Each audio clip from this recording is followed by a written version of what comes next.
Welcome to our channel. నేను మీ Prashanth. America Trump Apple సీఈఓని కలిసి ఇక నుండి ఇండియాకి యాపిల్కి సంబంధించిన ఏ మెటీరియల్ కూడా ఇండియాకి ట్రాన్స్పోర్ట్ కావద్దని చెప్పేసి అలా మాట్లాడడం జరిగింది. ఎందుకు అలా మాట్లాడారు, మరి ఇన్ని డేస్ మనకి సపోర్టివ్గా ఉన్న వ్యక్తి ఎందుకు ఇలా సడన్గా మారిపోవాల్సి వచ్చింది అనే విషయాలు అయితే తెలుసుకుందాం. దీని గురించి అయితే మాట్లాడేందుకు ప్రస్తుతం మనతో పాటు ప్రొడ్యూసర్ నట్కుమార్ గారు ఉన్నారు. నమస్తే అండి.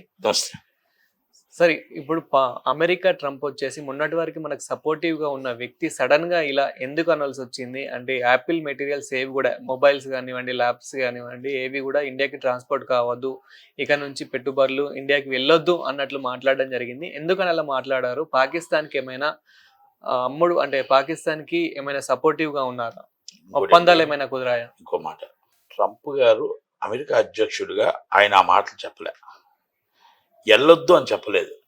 నా దేశం గొప్పది, నా దేశం డెవలపింగ్ గొప్పది, నా ఎంప్లాయ్మెంట్ కావాలి, యాపిల్ అనేది మన దేశంలోనే ఉంచండి, మన దేశం నుంచి మీరు ఇక్కడ ఆల్రెడీ సుంకాలు ఎక్కువ ఉన్నాయి కనుక అదేదో మన దేశం నుంచే రన్ చేయండి, ఆ ప్లాంట్లన్నీ మన దేశంలో పెట్టండి, ఎంప్లాయ్మెంట్ పెంచండి అంటే నేనేమడుగుతున్నా, మన దేశంలో ఉన్న వాళ్ళని మనం ఇక్కడి నుంచి పంపిస్తామా?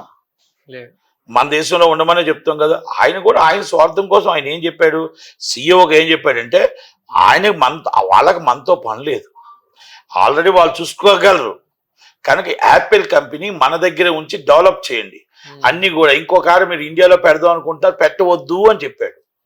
ఓకే యా అని చెప్పి ఆల్రెడీ అది డెవలప్ అయిపోతుంది, రన్ అవుతుంది, చెన్నైలో స్టార్ట్ అయిపోయింది కనుక వాళ్ళ కంపెనీ వాళ్ళ ఇష్టం. ఆయన ఒక పెద్ద అన్నగా ఆయన సలహా ఇచ్చాడు యాపిల్కి. వాళ్ళు పెడతారా వస్తారా అనేది వాళ్ళ ఇష్టం, వాళ్ళు వస్తారా లేకపోతే అక్కడి నుంచి ఇక్కడికి వస్తే మా సొంతం మనకు ఉంటుంది. మనం మామూలుగా మన కంట్రీలో వస్తే మాకు ఎంప్లాయ్మెంట్ పెరగడానికి మన ప్రయత్నం మనం చేసుకుంటాం. వాళ్ళ ఎంప్లాయ్మెంట్ పెరగడానికి వాళ్ళు అక్కడ ఉంచాలని కోరుకున్నారు, తప్పే ఉంది దాంట్లోని. ట్రంప్ గారు అన్న విషయంలో ఎక్కడ తప్పులేదు. అధ్యక్షుడు వారు మాట్లాడిన మాటల్లో ఆయన మాట్లాడిన మాటలు ఇవే మాట్లాడారు. కొన్ని విషయాలు మాట్లాడారు, ఎవరి కంట్రీ కోసం వాళ్ళు డెవలపింగ్ కోసం వాళ్ళు మాట్లాడుకుంటారు, తప్పే ఉంది, తప్పు కోసం మనం మాట్లాడు. యాపిల్ నిర్ణయించుకోవాలా, యాపిల్ ఇండియాలో ఉంటుందా, యాపిల్ లేదు నేను అమెరికాలో ఉంటాను, ప్రపంచ దేశాలకి నేను అమెరికాలో కూర్చొని పెద్దన్నలాగా నేను కూడా అక్కడి నుంచే సప్లై చేస్తాను మెటీరియల్ అనుకుంటుందా? చైనాకి మరి ఎలాగిచ్చింది, మరి ఇక్కడ కూడా రా మెటీరియల్ సప్లై చేసి ఇక్కడ కూడా మొత్తం టోటల్గా యూనిట్స్ పెట్టి ఇక్కడ కూడా మొత్తం టోటల్గా ఎంప్లాయ్మెంట్ పెంచుకొని మా ఇండియాలో కూడా మొత్తం టోటల్గా బిజినెస్ పెంచుకుంటుందా? లేకపోతే అమెరికాలో పెంచుకొని 10-20 పంపించుకొని ఓన్లీ ఇండియా మొత్తం అంతా ప్రపంచం అంతా కూడా తక్కువ బిజినెస్తో ఉంటుందా? డెవలపింగ్ ఇది మొత్తం టోటల్ అన్ని దేశాలకు విస్తరిస్తుందా అనేది is a decided fact and Apple company. అది మోడీ గారు సొంతం కాదు కదా. మోడీ గారు వచ్చి ఢిల్లీలో టవర్ పెడతానంటారు, ట్రంప్ టవర్ పెడతానంటారు, పాకిస్తాన్లో బిజినెస్ చేస్తానంటాడు, ప్రపంచ దేశాల్లో ఆయన హోటల్స్ బిజినెస్ చేస్తానంటాడు. మరి ఇంకొక లెవెల్ చెయ్యొద్దంటే ఎలా? అవునా కాదా? మరి అది అంతే తప్ప ఆయన అధ్యక్షుడిగా ఆయన బిజినెస్లో ఆయన మొత్తం టోటల్గా ప్రపంచం పెడదామని ఆయన చూస్తాడు. కానీ యువతలను పెట్టొద్దు అని ఒక అధ్యక్షుడిగా ఆర్డర్ ఇస్తే ఉండాలా వద్దా అనేది వాళ్ళ ఇష్టం కదా, ఉండాలా వద్దని వాళ్ళ ఇష్టం అది. అంతే తప్ప దాన్ని మనం ఎందుకు పెద్దగా పట్టించుకొని ఆ ఆటల కోసం మనం బోతద్దులో చూడాల్సిన అవసరం లేదు కదా. Decided is Apple company. అధ్యక్షుల వారు స్వార్థం ఉంటుంది, వాళ్ళ ఎంప్లాయ్మెంట్ కావాలి, బిజినెస్ మాకు కావాలి, ఇన్కమ్ మాకు కావాలని వాళ్ళు అనుకుంటారు, ఇన్కమ్ మాకు కావాలని మనం అనుకుంటాం. ఆ అనుకునేటప్పుడు దాంట్లో వాళ్ళు మొత్తం ప్రపంచ దేశాల్లో విస్తరించాలనుకుంటాడా, లేకపోతే ఒక అమెరికాలో ఉండిపోదాం అనుకుంటాడా, ఒక చైనాలో ఉండిపోదాం అనుకుంటాడా? యాపిల్ కంపెనీ డిసిషన్ కదా. అంటే ఇక్కడ చాలా మంది ఏమనుకుంటున్నారంటే ఇలా మాట్లాడడంతో పాకిస్తాన్తో ఏదైనా ఒప్పందం కుదిరిందేమో, అందుకే పెట్టుబడులు వెళ్ళొద్దు, ఇలా యాపిల్ కంపెనీకి సంబంధించినవి కూడా ఇలాంటివి కూడా ఇండియాకి వెళ్ళొద్దు అని చెప్పడం జరిగిందని చెప్పేసి చాలా మంది అనుకుంటూ ఉన్నారు. మనం మాట్లాడుకోవాలనుకుంటే చూసుకుంటే అన్ని బోతద్దాలే కనబడతాయి. ముందు నుంచి వచ్చినోడు కూడా పాకిస్తాన్ వాడు కనబడతాడు, వెనక నుంచి వచ్చినోడు కూడా ఉగ్రవాదిగా కనబడతాడు. ఎందుకంటే మనం ఆలోచనలో ప్రతి దాంట్లో మనం ఆలోచనలో ఉన్నాం కనుక ఆలోచన అది కాదు. డెవలపింగ్ కంట్రీ అంటే మనం ఎలా స్వార్థం ఆలోచిస్తాం, ఆయన దేశం కోసం ఆయన ఆలోచిస్తాడు కనుక దాంట్లో మనం ఎక్కడ కూడా విభేదించడానికి ఎక్కడా లేదు. రెండోది, మన సిమ్లా ఒప్పందం ప్రకారం మన 1972 ప్రకారం సిమ్లా ఒప్పందం ప్రకారం కాశ్మీరు మనదురా, ఎవడబ్బా సొత్తు కాదురా, దాన్ని మనం పీఓకే హ్యాండ్ ఓవర్ చేసుకొని మనకు మధ్యవర్తిత్వం అవసరం లేదు అనేది కోరుకునేది ఉంది. ఉగ్రవాదాన్ని మట్టి పెడతాం, ఎవరి సపోర్టు లేకుండా మట్టి పెడతాం, మట్టి పెట్టి తీరుతాం. ఈరోజు రష్యా మనకు ఫస్ట్ నుంచి స్నేహస్తం ఉంది, ఫస్ట్ నుంచి మన స్నేహితుల బంధు వాళ్ళు అనౌన్స్మెంట్ కూడా చేశారు, ఏ రాత్రి అయినా ఎప్పుడైనా మా స్నేహితుడు మా స్నేహ బంధు మాతో ఇండియాతోనే ఉంటుంది అని అన్నారు. అలాగే ఇజ్రాయెల్ కూడా చెప్పారు, ఎట్టి పరిస్థితుల్లో ఏ రోజైనా సరే మేము ఇండియాకే సపోర్ట్ చేస్తాం, ఉగ్రవాదుల్ని అంతం చేయడానికి సపోర్ట్ మేము చేస్తాం.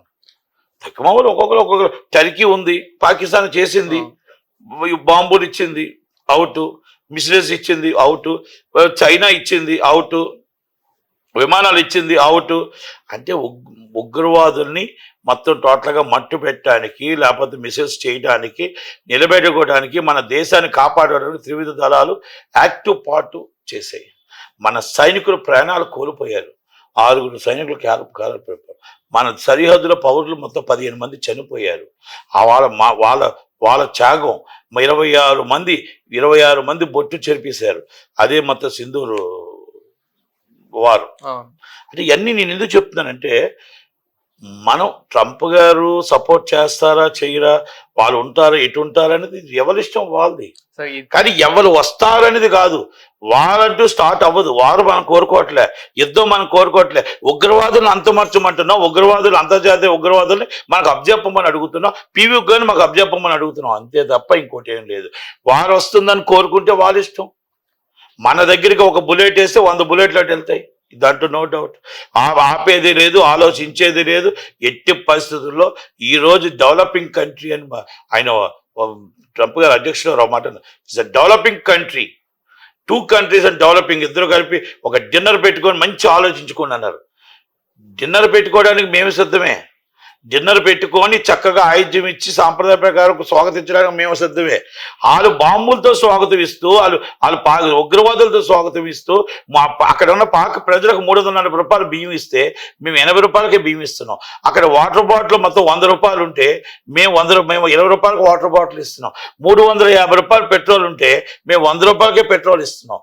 అంటే is developing country, GDP is developing, ప్రజలు డెవలపింగ్. ఈరోజు మొత్తం పరిశ్రమలు వస్తున్నాయి. అక్కడేం వస్తున్నాయంటే బాంబులు పరిశ్రమలు వస్తున్నాయి, ఉగ్రవాదులు పెరుగుతున్నారు, ఎడారి అయిపోయింది, మొత్తం ప్రజలు పట్టించుకోవట్లేదు. మరి మాతో ఆ కంట్రీని కూడా కలపడం అనేది ఇది కరెక్ట్ కాదేమో అధ్యక్షుడు వారు. డెవలపింగ్ కంట్రీ ఇండియా, బాంబుల కంట్రీ పాకిస్తాన్.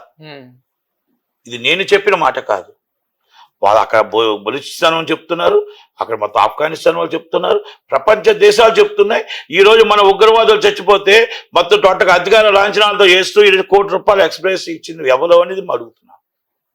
కనుక అదన్నీ తెలుసుకోవాలి అధ్యక్షుడు వారు, అన్నీ చూసుకోవాలా. ఇది ఈరోజు ఈనాటిది వారు ఆనాటిది కాదు. మాకు ఆల్రెడీ స్వతంత్రం వచ్చినప్పుడు అది 1971 ఐరన్ లేడీస్ ఇందిరాగాంధీ గారు మీరు అవమానించిన మాట్లాడిన 72 వచ్చి వార్స్ చేసి 72లో సిమ్లా ఒప్పందం ప్రకారం 93,000 మంది సైనికుల్ని ఇదిగో తీసుకెళ్ళి అని చెప్పేసి సైనికుల్ని ఇచ్చిన గొప్పతనం మన ఇండియాకు ఉంది, ప్రైమ్ మినిస్టర్ ఆఫ్ ఇందిరాగాంధీ గారికి ఉంది. ఈరోజు ఆ రోజు బంగ్లాదేశ్ వార్లో సపోర్ట్ చేసి బంగ్లాదేశ్ సపరేట్ చేసిన ఘనత మనకుంది. సార్ ఇంకొకటి ఏమనుకుంటున్నారంటే చాలా మంది ఇదే క్రమంలో అంటే ఇలాంటి డిసిజన్ తీసుకున్నారు కాబట్టి మరి భారతీయులు ఎవరైతే అమెరికాలో ఉన్నారో వాళ్ళందరినీ పంపించేస్తాడేమో, అంటే ఇంక చాలా మందిని ఆల్రెడీ పంపించేస్తున్నాడు, ఇంకా మెయిన్ భారతీయుల్ని టార్గెట్ చేసి పంపించేస్తాడేమో అని చెప్పేసి చాలా మంది అనుకుంటున్నారండి. అందరినీ పంపించేస్తే ఇండియా బాగుపడుతుంది, ఇజ్రాయిల్ ఇంకా డెవలప్ అవుతుంది, మొత్తం టోటల్గా కింద ప్లేస్కి పడిపోతుంది అమెరికా. ఒక భారతీయుడు అక్కడికి వెళ్తే భారతీయుడు సంపాదించిన సంపాదన 100 రూపాయల్లో 60 రూపాయలు అక్కడ డెవలపింగ్ ఇస్ అమెరికా.